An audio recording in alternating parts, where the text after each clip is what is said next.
Queridos, eu quero falar sobre o propósito de Deus, propósito eterno. Falar uma palavra breve aqui. E se Deus quiser, nós vamos compreender um pouquinho mais nessa noite sobre o propósito eterno de Deus. Abra sua Bíblia em 2 Pedro capítulo 1, versículo 4. Nós vamos ler 3 versículos. 2 Pedro 1, 4.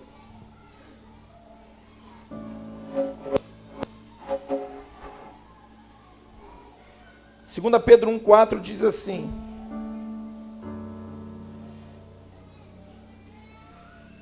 desse modo, ele nos tem dado grandíssimas e preciosas promessas. Fale comigo, promessas. Para que por essas promessas, vos torneis participantes da natureza divina. Aleluia. Romanos 8, 28 e 29. Aleluia, glória a Deus.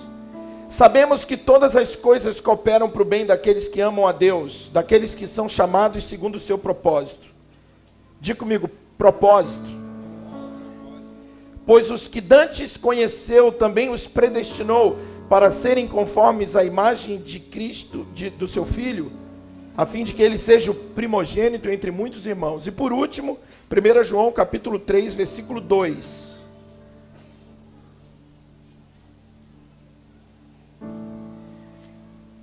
Amados, agora somos filhos de Deus e ainda não se manifestou o que havemos de ser.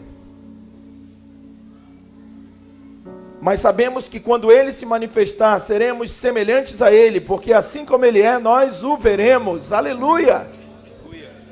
Glória a Deus. Queridos, olhem para cá. Nós falamos de uma promessa poderosa em 2 Pedro 1,4, de que nós estamos sendo chamados para termos a natureza divina. Oh, meu Deus, isso é maravilhoso. O homem foi chamado para ser igual a Deus, irmãos. É isso que a Bíblia diz. Para a gente ter a mesma natureza de Deus. Oh, meu Pai. Romanos 8, 28 e 29 diz que esse é o propósito. Porque sabemos que todas as coisas cooperam juntamente para o bem daqueles que amam a Deus, daqueles que são chamados para esse propósito. Que propósito é esse? Ser semelhante a Jesus. E ele vai dizendo no 29, porque o que antes conheceu também o predestinou para serem conforme a imagem de Jesus. Então, assim como Jesus é, a gente deve ser, por dentro e por fora. Todos nós estamos num processo de transformação. Amém, queridos? Nós batizamos aqui os irmãos, eles não são ainda transformados, eles nasceram de novo. Agora o que eles precisam fazer? Crescer. A fim de que um dia, se Deus quiser e Ele quer, a gente esteja preparado para ser igualzinho a Jesus. E aí vai ser absorvido por Ele. E o 1 João 3,2 vai dizer quando isso vai acontecer. Quando Ele vier. Por isso que nós, como igreja do Senhor, temos que estar atento à volta de Jesus. Eu louvo ao Senhor, irmãos, que a igreja voltou a falar da volta de Jesus. Ou pelo menos está começando a voltar. Porque durante um tempo ficou muito parado. A gente começou a falar muito de bênção, de coisas, né? De coisas que a gente precisa, de coisas que a gente necessita. E parece que a igreja gostou muito do deserto e aí começou a, né, sabe essa caminhada? Sai do Egito, passa pelo deserto, mas o deserto não é o fim é a terra prometida. E aí no deserto está demorando muito, né? E aí o que a gente faz? Vamos ver se a gente tem uma vida boa no deserto. Quando na verdade o deserto precisa ser um tempo de transição só. A nossa vida nessa terra, meu irmão, é um tempo de transição só. Salmo 90 diz que 70, 80 anos, passou disso é canseiro e enfado. Então me perdoa, querido, mas se você está com 70, 80, a plaquinha do acréscimo já está levantada. Ô pastor, você está dizendo, não, a Bíblia que diz, tomara que viva até os 200. Mas é preciso que a gente entenda que tudo tem um fim. Amém, querido? Tudo tem um fim. Agora, o fim nosso como filho de Deus é um fim glorioso. Que a gente não fica, ai meu Deus, a morte está vindo, ai, e agora? Não, não. Eu creio na ressurreição. A nossa fé não é em vão, meu irmão. Glória a Deus. Nossa fé não é em vão. A gente sabe que quando Ele vier, os mortos serão ressuscitados, os vivos serão transformados e Deus vai ter um povo igualzinho a Jesus. Então eu gosto de chamar isso de promessa. Fala comigo, promessa, processo e prêmio. Fácil de decorar, 3P, promessa, processo e prêmio. Há uma promessa ou propósito, há um processo para que esse propósito seja alcançado. Quando a gente vem para Jesus, a gente vem ruim, irmão. E demora para ficar bom. Porque Jesus vai trabalhando, é orgulho para cá, é pecado para lá, é mentira. Tudo isso vai ter que saindo da nossa vida. E a Bíblia vai dizer que todas as coisas cooperam para esse propósito. Portas fechadas, às vezes você fala, ora por mim, a porta se fechou. Aí a gente ora, a porta não abre. É uma porta que se fechou porque Deus quis que se fechasse. E aí por que se fechou? Para formar o caráter de Cristo em nós. A gente tem que parar com esse negócio de uma igreja infantil, de achar que tudo que dá errado é o diabo e tudo que dá certo é Deus. Não, tem coisas acontecendo na vida de um filho, e a Bíblia diz claramente, todas as coisas cooperam para o cumprimento do propósito. Os aborrecimentos, as dificuldades, as lutas, as necessidades, as portas fechadas, as abertas, as alegrias, as vitórias, né? Nós não estamos falando aqui de uma teologia só de miséria, mas, irmão, o pêndulo não pode ficar só de um lado, nem só na miséria, mas nem só na... né? Que evangelho é esse que promete alegria em todo o tempo? Isso é mentira. A gente tem nossos choros, nossas dificuldades, e quando a gente é maduro e entende isso, a gente fica firme na fé. Agora, se te prometem um evangelho que tudo dá certo, quando der errado, o que você vai fazer? Desvia. Porque você diz, esse Jesus deve ser de brinquedo. Porque eu ouvi dizer que é só vitória. E aí, de repente, alguém fecha uma porta na minha cara, o que eu faço? Desvio, vou para o mundo. Para que ficar na igreja? Para que servir a Jesus desse jeito? Mas nós somos filhos de Deus maduros, irmãos. E a gente entende que as alegrias que nós temos nessa vida não são eternas. Você tem muito dinheiro? Fica tranquilo, querido. Quando você morrer, você não leva nada. Eu nunca vi ninguém levar. Você tem muito bem. Você conquistou tudo. Curte aí teus 80, 70. Porque passou disso, queridão. Já era. O nosso negócio é a eternidade, querido. Agora, eu estou passando muita luta. Fica tranquilo também. Tem tempo de validade. Não vai até o final, não. Deus vai dar né? Deus vai dar a vitória. Por quê? Irmão, tem pessoas que passaram a luta a vida inteira. E aí você olha, você diz, é um derrotado? Não, mas vai ver a recompensa quando Jesus voltar para essas pessoas. Né? Então, querido, vai ver. Eu fico olhando a vida de Paulo depois que ele converteu. Difícil, uma vida difícil. Antes da conversão, Paulo estava tranquilo, querido. Mandava e desmandava, era o cara. Parece que ele converteu, o negócio começou a dar errado. Quem aplaudia começou a tacar pedra. Quem colocava um trono para ele sentar, começou a colocar uma cela para ele ser preso. Então alguém poderia dizer para Paulo, cara, depois que você entrou para a igreja, o diabo está se levantando contra, né? Não é isso que a gente ouve por aí? Depois que você entrou para a igreja, né, meu? Acho que é retaliação. A gente acredita nessas coisas. E a gente começa a achar. Aí então, já que você entrou na igreja, entrou para Jesus e piorou, qual é a solução para melhorar? Sai. E aí a pessoa sai. E às vezes dá até uma melhoradinha mesmo, né? Mas não, querido, nosso entendimento é que há um processo de que nós estamos sendo transformados para sermos iguais a Jesus. Pedro vai dizer isso. Olha, a gente se move por essas preciosíssimas promessas. Paulo vai dizer isso, existe um propósito, existe um processo, existe algo acontecendo. Fica tranquilo, meu irmão, tudo coopera para o bem daquele que ama a Deus. Amém? O teu futuro é, quando ele voltar, João vai dizer isso, né? Quando ele vier, nós seremos semelhantes a ele, porque assim como ele é, nós o veremos. Eu quero ser igual a Jesus, irmãos. Estou convencido disso. Eu estou convencido que eu não sou crente para ter dinheiro. Eu não sou crente para ter casa, carro. Isso é diminuir demais o evangelho de Jesus. Depois que eu entrei para a igreja, minha empresa melhorou. Depois que eu entrei para a igreja, agora eu estou andando. Andava de ônibus, agora eu ando de carro. Isso é ridículo. Isso chega a ser ofensivo. Nós estamos em Cristo porque Jesus está transformando a gente. Aleluia! O propósito na sua vida, querido, é ser igual a Jesus. Alguém pode dizer, só isso? Bem, eu acho tudo isso. Ser igual a Jesus, irmãos, para que no final o Pai tenha um monte de filhos semelhantes ao Filho aprovado. Glória a Deus! Então isso precisa motivar a gente, irmãos, porque é disso que o Evangelho fala. Então você vê, Pedro fala disso, Paulo fala disso, João fala disso. Irmão, se você pega o Novo Testamento, esses três escreveram 90% do Novo Testamento. Quem que a gente pode tirar? Tira Mateus, mas você pega Marcos, Marcos escreveu debaixo da paternidade do Pedro.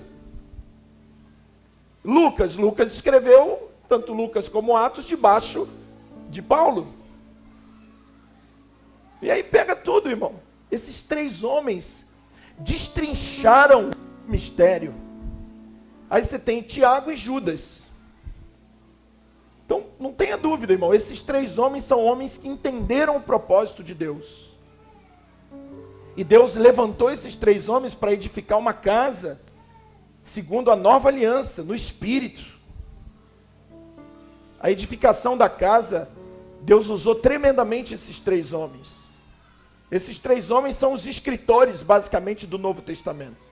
E do que é que eles falam? Seremos semelhantes a Jesus. Vai para os escritos de Paulo e tenta achar teologia da prosperidade, você não acha. Vai para os escritos de João, tenta achar, você não acha. Vai para os escritos de Pedro, ninguém acha. Eu não sei de onde a gente tem sido enganado e tirado coisas da Bíblia que não está na Bíblia.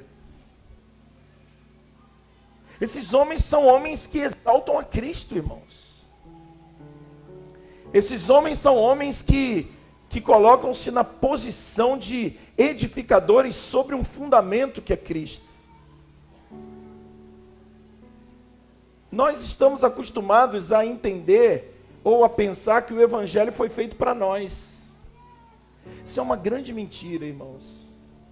Como se o Evangelho fosse algo que Deus montou para tirar o homem e para fazer com que o homem seja feliz. Não, o Evangelho é a respeito de uma pessoa, e essa pessoa é Cristo. O Evangelho é a revelação de Cristo. E esses três homens, eles vão nos ensinar que Cristo não quer ficar sozinho, Ele quer ter outros irmãos. Ele quer ter uma esposa. Ele quer ter uma casa. Efésios 2 vai dizer que nós somos morada do Senhor, versículo 20 ao 22, vai dizer que nós estamos sendo edificados, aleluia, querido, para sermos morada do Senhor. Cada um de nós, como morada, estamos sendo edificados para sermos uma casa. João vai dizer que nós somos a esposa do Cordeiro. Paulo vai dizer que nós somos filhos de Deus. Aleluia! Tudo da mesma natureza. Olha o que diz 1 Pedro capítulo 2, não precisa abrir não, versículo 4 e 5. Chegando a ele, pedra viva, diga comigo, pedra viva. Rejeitada por muitos, mas para nós eleita e preciosa. Vós também, olha como Pedro te chama, como pedras vivas. Aleluia! Jesus é a pedra viva e nós também somos pedras vivas. nos unimos a Ele. Pedro vai dizer, nós estamos nos unindo a Ele, a fim de que Ele tenha uma casa. Aleluia! Glória a Deus! Jesus disse, eu sou a luz do mundo. Sim ou não? Mas depois ele disse, vós sois a luz do mundo. Coloca a mão dentro de você e fala assim, é porque ele sabe que ele está dentro de mim. Aleluia. Então a luz agora que você é a mesma que era ele. Aleluia. Se você for pesquisar, ele diz, eu sou a luz do mundo. Quando está começando, mas depois ele diz, vós sois a luz do mundo. Por quê? Porque o evangelho entrou em nós. Então qual é a bênção que a gente tem? Cristo. A gente tem o Senhor na nossa vida. Igreja não é lugar de boas maneiras. Igreja não é lugar de pode isso, não pode aquilo, pode vestir isso, não pode. Se a gente entrar nesse nível é porque a gente é criança. Por isso que às vezes eu falo de algumas coisas aqui, irmãos, mas eu não tenho medo nenhum de dizer. Você comete essas coisas porque você ainda não é nascido de novo. Você é um frequentador de igreja. Você senta nesse banco aí, mas você nunca teve um encontro com Cristo. É por isso que você faz o que você faz. Alguns. Pô, pastor, mas você está me ofendendo. Não, eu estou te acordando. Porque o evangelho não é faça isso, não faça aquilo. O evangelho é a pessoa de Cristo dentro de nós. E aí de repente alguém para de fumar. Por quê? Porque na igreja não pode fumar? Não, é porque o Cristo em você não vai deixar você fumar. Aí você parou de adulterar. Não, porque você viu lá uma placa. Você acha que botar uma placa lá na porta, não adultere. Dessa porta para dentro, não adultere. Você acha que vai converter algum adúltero? Não é assim que funciona. Então, a gente tenta ver a igreja como um instrumento de vigilância de boas maneiras, mas isso não é verdade. O que nós temos que ter, irmãos, é ser cheios do Espírito Santo. É ser cheios dessa luz, dessa pessoa de Cristo. Para quê? Para que essa presença dele nos transforme de dentro para fora. Eu fico preocupado com alguns irmãos que caminham conosco há muito tempo e não mostram nenhuma transformação. Eu fico preocupado. Não, você não precisa ser perfeito, mas você tem que mostrar alguma coisa. O sujeito era carnal, tem 5 anos de igreja, continua com as mesmas carnalidades. Que evangelho é esse, meu irmão? Isso não é evangelho. O evangelho é um evangelho que transforma. O cara falava assim, pastor, eu fazia 10 fofocas por dia. Estou melhorando, só faço 8 agora. Amém, aí eu creio. Ainda é um fofoqueiro, mas é um fofoqueiro que está no processo de transformação. Agora, não muda nada, querido. Continua a mesma coisa. E aí, alguns ficam com a carinha assim, meio triste, mas tá bom. Estaria mais preocupado se estivesse sorrindo. Não, querido, tem que constranger mesmo. Evangelho é transformação. Tem que ser da noite para o dia? Não, mas tem que ser transformação. Então esses homens começaram a falar de uma transformação. Esses homens não prometeram dinheiro, irmãos. Esses homens nunca saiu da boca de homens, traz 1000 aqui e Deus vai te dar 10.000. Isso é heresia, isso é doutrina de demônios. Ah, mas se você ficar falando isso, você vai perder a amizade. Importa obedecer a Deus do que os homens. Eu não consigo ver o Novo Testamento foi escrito por esses 3 homens. Se fosse uma casa, Pedro colocou o fundamento da casa. Quem é construtor sabe, né? Você vai lá no terreno, coloca os fundamentos, as sapatas. É um trabalho que quase não aparece, mas é um trabalho que sustenta tudo. Jesus um dia perguntou para o pessoal, e Pedro falou, tu és o Cristo, o Filho do Deus vivo. E por causa disso, Deus deu a chave do reino para ele. Aliás, as chaves. Pedro abriu o evangelho para os judeus e para os gentios. Porque Deus deu essa bênção para ele. Colocar os fundamentos, o fundamento de Cristo. A igreja foi fundamentada, Pedro, sobre essa pedra, sobre essa declaração, sobre essa palavra, eu vou edificar a minha igreja. Então ele abre, eu te darei as chaves do reino, tudo que você ligar na terra será ligado no céu. Aleluia! Isso tem que motivar a gente, querido. Igreja madura é aquela igreja que você está falando de Cristo, e o pessoal está pilhado, vibrando. Mas, se a gente, irmão, deixa eu falar uma coisa para você. A gente aqui começa a falar das bênçãos. Que você vai ganhar um envelope, você vai ganhar uma chave, e você vai ganhar isso, você vai ganhar aquilo. Eu duvido que você estaria dormindo. Não, você fica acordado. Por quê? Porque vai que está na minha hora de ganhar, né? E eu estou dormindo. Tem que estar acordado. Por quê? Porque nós estamos falando de nós. Amém ou não? Então eu estou atento. Pô, está falando de mim, cara. É igual bingo, né? 54. Ganhei. Agora eu te pergunto, ficar eufórico por isso, qual é a diferença que a gente tem para o mundo, irmão? Faz uma rifa no mundo lá e promete alguma coisa, eles também vão ficar eufóricos. Vai para a torcida de um time de futebol, os caras ficam eufóricos. Vai para uma festa, eles ficam eufóricos. Então euforia por euforia, você consegue lá no mundo também. Quem está me entendendo? Mas quando a gente fala da pessoa de Cristo, aí, querido, você fica alegre. Quem está alegre porque eu estou falando da pessoa de Cristo? Amém? Mas não é você. Coloca o dedo dentro do teu peito assim e fala, é o Cristo que está dentro de mim. É Ele que se alegra quando fala dele. Você entende, querido? É por isso que alguns se alegram e outros ficam com cara de tonto. Como você vai falar de Cristo para alguém que não tem Cristo? Então, querido, Jesus é poderoso.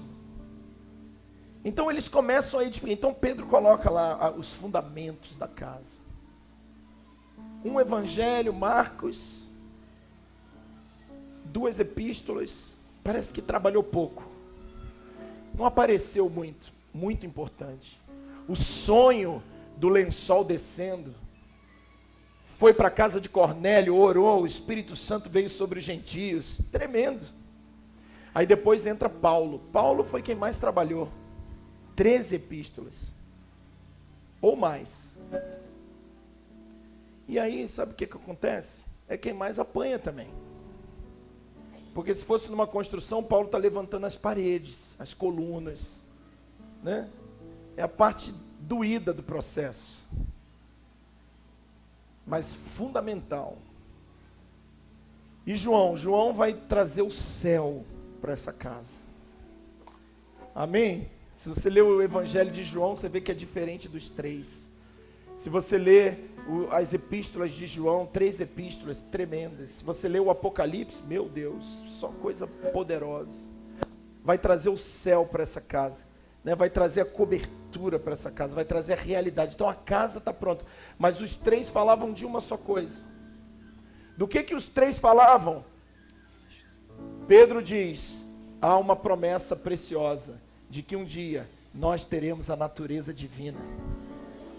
O que Paulo falava? Todas as coisas cooperam para o bem daqueles que amam a Deus, daqueles que são chamados segundo o seu propósito. Você vai ser igual a Cristo, a fim de que Ele seja o primeiro entre muitos irmãos.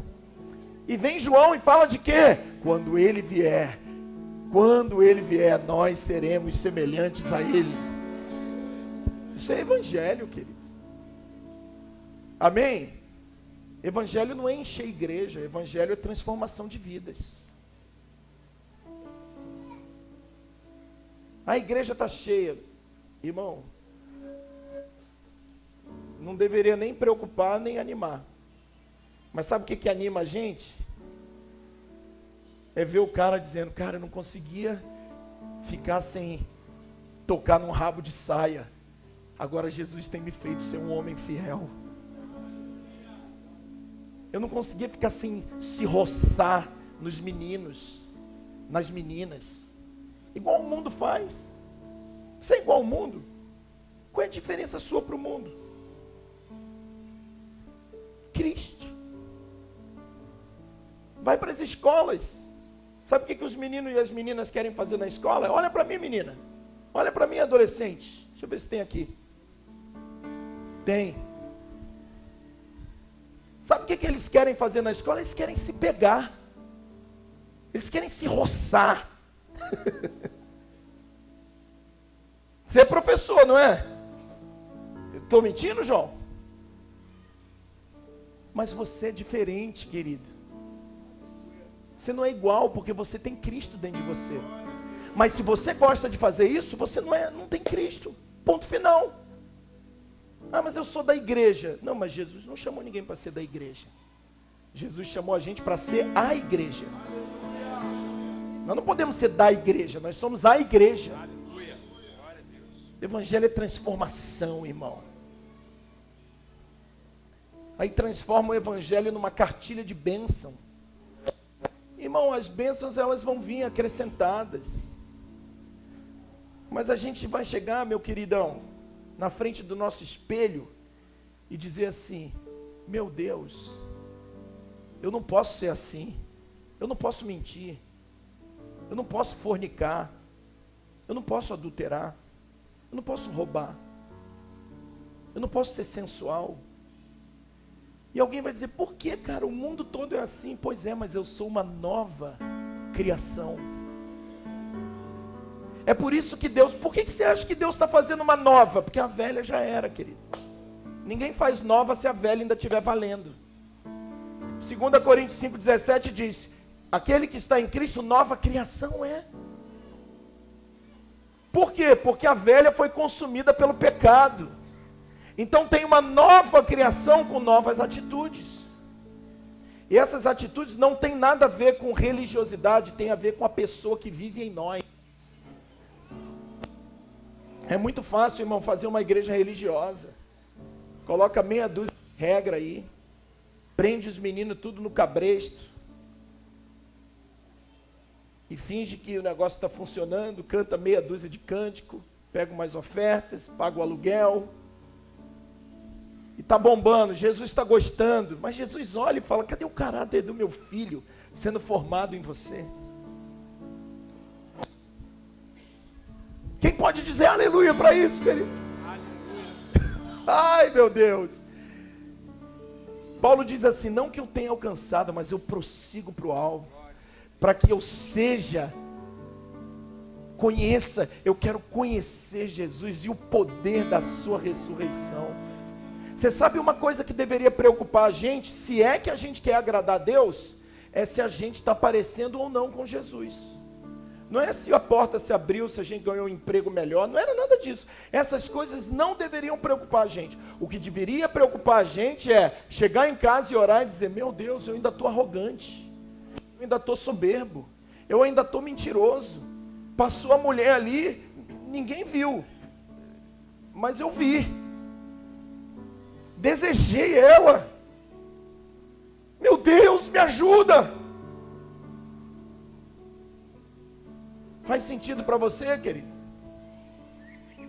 Porque é disso que os três estão dizendo. Pedro está dizendo: há uma promessa que você será semelhante a Cristo, natureza divina. Esse é o teu chamado, esse é o teu propósito. Paulo vai dizer: muita coisa vai acontecer, filho, muita água vai rolar debaixo da ponte, mas entenda uma coisa: o propósito eterno de Deus é que Ele tenha você como um filho, assim como Ele tem Jesus. E João vai dizer uma mensagem diferente: não, quando Ele vier, nós seremos iguais a Ele. Então um dá a promessa, o outro fala do processo e o outro fala do prêmio, mas todos falam de um único evangelho. Amém, querido? Como a gente às vezes apanha de pregar isso, porque as pessoas não conseguem entender. Elas olham para nós: então quer dizer que Deus não tem bênção para nós? Eu não estou dizendo isso. Então quer dizer que a gente tem que viver sofrendo? Eu também não estou dizendo isso. Então quer dizer que se não é teologia da prosperidade, é da miséria? Eu também não estou dizendo isso. Eu só estou dizendo que essas são as coisas que acompanham aquele que busca em primeiro lugar o reino de Deus e a sua justiça. E as outras coisas serão acrescentadas. Sabe o que eu vejo? Eu vejo gente, e eu pastorei há muito tempo aqui, irmãos. Eu conheço vocês. Eu vejo gente procurando coisas há 8, 9 anos, mas ainda não achou Cristo. Porque você não pode começar de trás para frente. A gente tem que entender o Evangelho e entender do que se trata o Evangelho. Então você entendeu isso? 90%, irmãos, das palavras, talvez mais, do Novo Testamento foram escritos debaixo dessa linha de pensamento, debaixo dessa linha de revelação. E que linha é essa? Jesus está nos transformando à imagem dele. Aleluia! Outro dia eu falei aqui sobre Jesus tirar o orgulho de dentro de nós. Irmão, a religião fica apontando para o outro. Isaías falou 9 vezes, ai do fulano, ai do Bertrano, ai do ciclano, ai do... Vê defeito em tudo. Tudo está errado. Quando ele teve um encontro com Deus, naquele trono maravilhoso, ele disse, ai de mim. Você entendeu? Quando nós vemos Jesus, quando nós nos encontramos com Jesus, a gente começa a se achar realmente o principal dos pecadores. O apóstolo Paulo é um exemplo disso. Ele começou dizendo, eu sou o menor dos apóstolos. Aí andou um pouquinho, ele disse, eu sou o menor dos santos. No final da carreira ele estava dizendo, eu sou o principal dos pecadores. Aí alguém diz, não quero essa vida não. Não, a gente não está falando só de derrota, a gente está falando de um processo real, querido. Amém? Existem portas que precisam se fechar, irmãos, para nós aprendermos. Existem filhos que precisam, às vezes, dar uma voltinha aí, sabia? O cara está lá, na casa do pai, tem tudo, mas fica aborrecido, me dá parte da herança que eu vou embora. Estou satisfeito aqui não. Eu quero liberdade. Quero ser feliz. Aí o pai olha e fica triste. Mas eu não vejo o pai amarrar aquele filho na cadeira e dizer assim, cara, você não vai sair. Deu a idade para sair? Pode pedir, vai. E foi. E qual que é o final da história? No final ele estava com saudade da casa e com inveja de porco. Por quê? Porque não valorizou a casa do pai. E o que é a casa do pai, querido? É isso que a gente está falando, edificando a casa do pai. Nós somos a casa do pai. Amém? Aquilo que Jesus está fazendo. Temos que voltar para dentro de nós e dizer, meu Deus, o que está errado? Estou mentindo ainda? Estou pegando emprestado e não estou pagando?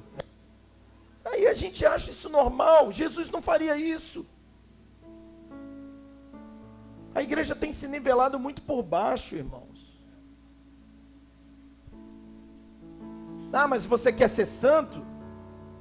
Não quero não. Eu acho que Pedro estava de brincadeira quando ele disse, seja santo como eu sou santo. Eu acho que Jesus estava contando uma piada. É claro que eu quero ser santo. Essa é a raiz do evangelho, meu irmão. Aí vem que, esse aqui, fulano quer ser santo. Não, quero não. A Bíblia diz, sem santificação ninguém verá Deus. Então se você também não quer ser, eu acho melhor você começar a querer ser. Então o evangelho, irmão, pensa nisso.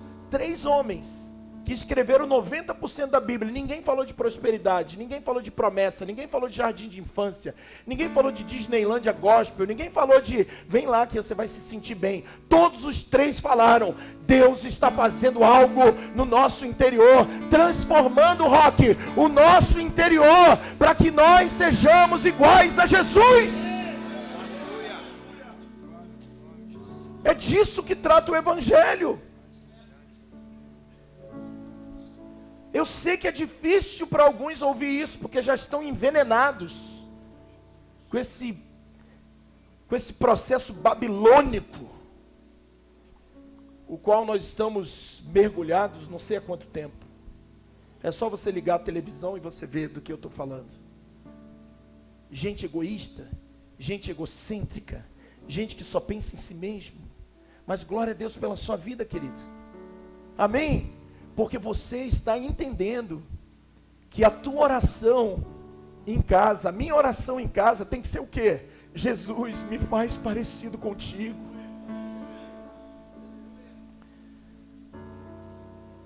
Já não tem a ver com o irmão, tem a ver comigo. Quando eu era religioso, eu via defeito em tudo. Se eu olhar para o Sérgio, eu vejo defeitos. Se eu olhar para o Wagner, eu vejo defeitos. E olha, por quê? Porque não tem ninguém perfeito. Mas quando a gente encontra a glória de Deus, querido, a gente começa a entender que somos nós que precisamos ser transformados. Precisamos ser transformados, irmãos, à imagem de Jesus. Isso é uma igreja madura, a gente tem que caminhar nessa maturidade. E ao longo do caminho, fica tranquilo.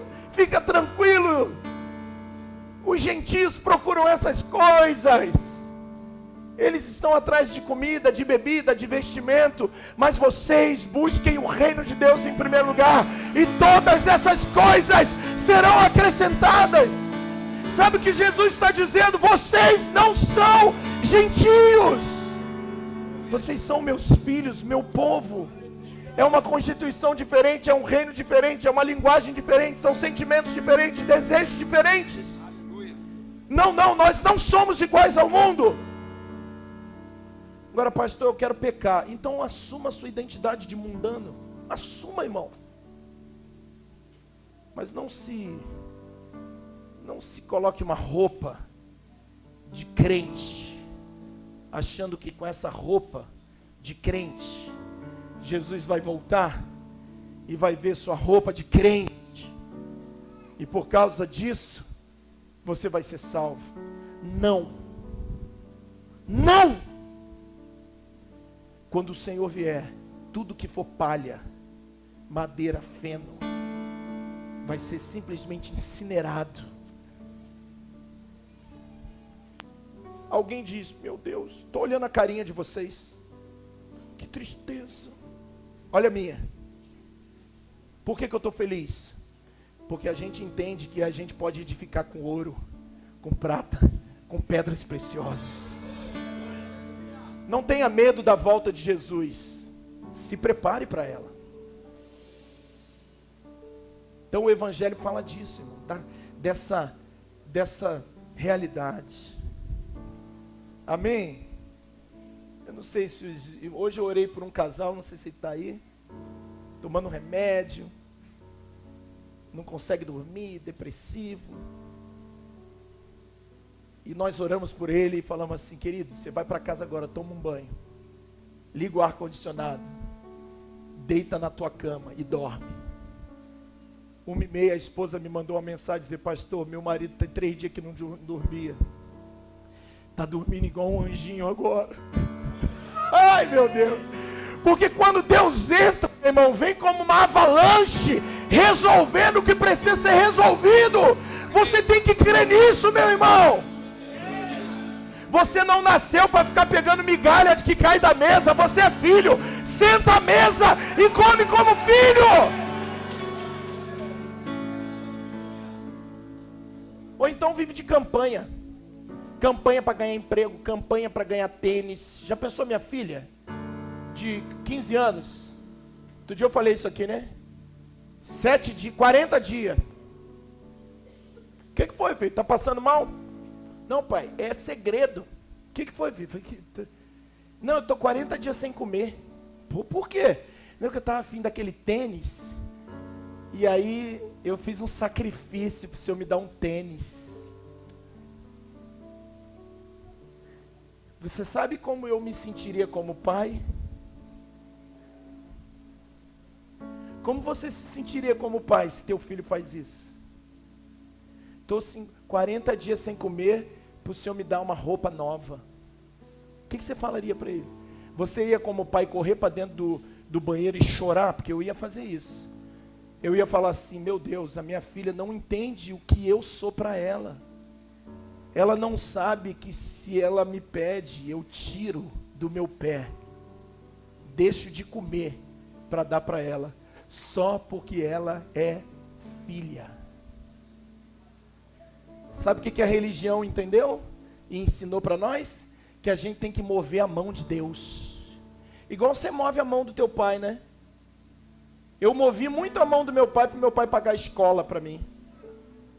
Não, final do mês, toda vez ele pagava.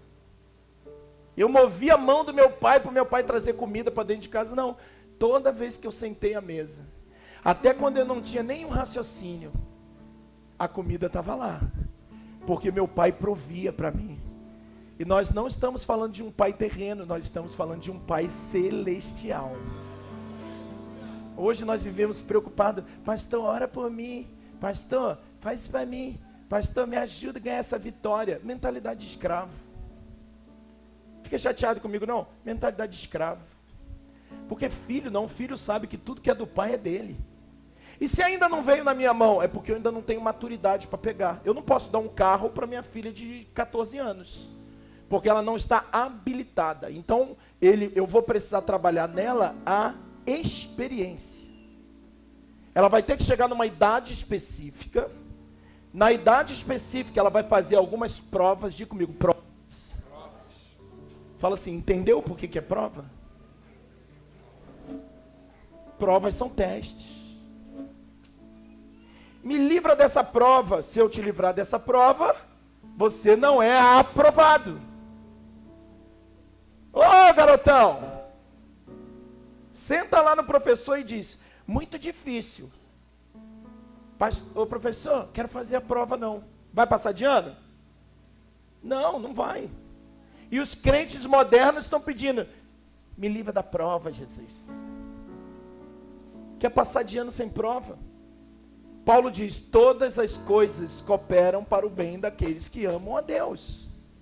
Até as provas.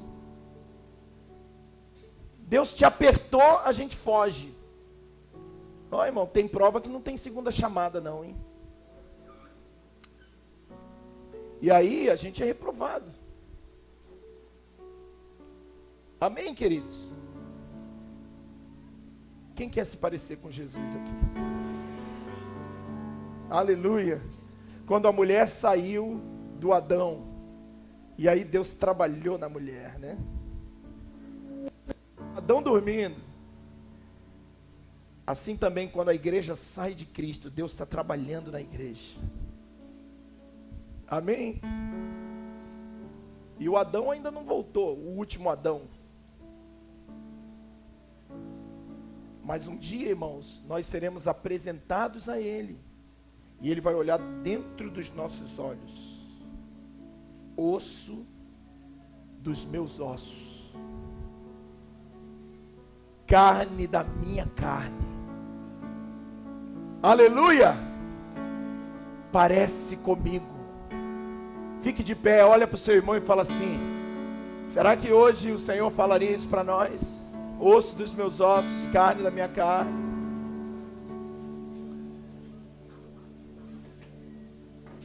Não, o evangelho não se trata de... O evangelho não se trata de bênção para nós. O evangelho, meu querido irmão, se trata da bênção para nós. Uma só coisa te é necessária. Uma só coisa, porque Paulo fala em Filipenses 3, uma coisa faço, porque o evangelho só se trata de uma coisa, ser parecido com Jesus. Aleluia, sermos iguais a Jesus. Por isso que é milagre, irmão. Olha para mim, parece nada com Jesus. Atitudes que Jesus não tomaria. Mas eu creio, irmãos, que em alguns, eu posso dizer de mim, por que não? Deus está olhando e está dizendo, há um desejo no coração dele de ser parecido com meu filho. Ele não é não, é bem diferente, mas há um desejo. Então o Espírito Santo começa a fazer a obra. E aí, o Senhor começa a fazer a obra. E quando que vai terminar essa obra? Quando o Senhor voltar. Quando que Jesus vai voltar? Não sei. Mas o que eu sei é que a nossa vida tem 70, 80, passa disso e canseira e enfado. Ah, Jesus vai voltar daqui a 200 anos, mas eu não vou estar daqui a 200 anos. Então existe um prazo, existe um tempo específico para essa palavra me pegar. Ei, queridão, escute uma coisa, você e eu não vamos ter a vida toda para essa palavra pegar a gente. Pode ser que Jesus volte, né, Átila? Pode ser que Jesus volte no ano 3000. Eu tenho certeza que não, mas pode ser, né? Alguém diga. Mas eu não vou viver até lá, querido. Talvez viva mais 30, 35, 40, não sei. Eu sei que, como diz Romanos 13, 11, já é hora de despertarmos do sono, porque a nossa salvação está agora mais próxima do que quando nós aceitamos a fé. Então, cada dia que passa, a gente está mais próximo de Jesus. Seja a gente indo para Ele ou Ele vindo para nós. Então, que a gente se entregue para esse evangelho quanto antes. Amém, querido? Isso é discernir corpo, hein? A gente vai cear agora. E a Bíblia diz, não faça sem discernir o corpo. Isso é discernir o corpo. É entender o que é o corpo de Cristo. A igreja precisa, querido, ser chacoalhada com essa realidade. Senão nós vamos ficar entrando nas lojas, nos prédios, achando, vim aqui procurar minha vitória, vim aqui dar um jeito na minha vida. E aí se frustra, porque o evangelho não é sobre isso. O evangelho é sobre Cristo em nós. Aleluia. Paulo vai dizer em Filipenses, eu quero terminar aqui, o mistério que esteve oculto séculos e séculos e gerações, mas agora foi revelado, e ele diz, Cristo em nós, esperança da glória. Oh, aleluia! Cristo em nós é a esperança da glória. Cristo em mim, me comendo por dentro, me transformando, como a gente cantou, convém que Ele cresça e que eu diminua até morrer. E aí só vai ser Ele na minha vida. Não, Ele não é o teu ajudante. Ele não disse para Tomé, eu sou um jeito de melhorar a sua vida. Eu sou uma forma de você achar o caminho. Eu sou alguém que vou te contar a verdade. Não, ele não disse isso. Ele disse, eu sou o caminho. Eu sou a verdade. E eu sou a vida. Ah, mas eu queria tanto que Jesus melhorasse minha vida. Mas Ele não veio para melhorar a sua vida. Ele veio para te dar uma nova vida. Eu queria tanto que Ele me mostrasse o caminho. Ele não veio para mostrar o caminho. Mostra-nos o caminho. Foi isso que Tomé perguntou. Ele diz, ô Tomé, você está comigo aí, né? Vocês estão ainda enroladinhos? Eu sou o caminho, Tomé. Aleluia! A pessoa dele, meu irmão. Não, nós não vamos mais chegar nele pedindo, me mostra, me dá, não, me dá o Senhor. Eu quero Jesus, Cristo em nós, esperança da glória. Amém, amado? Deus abençoe.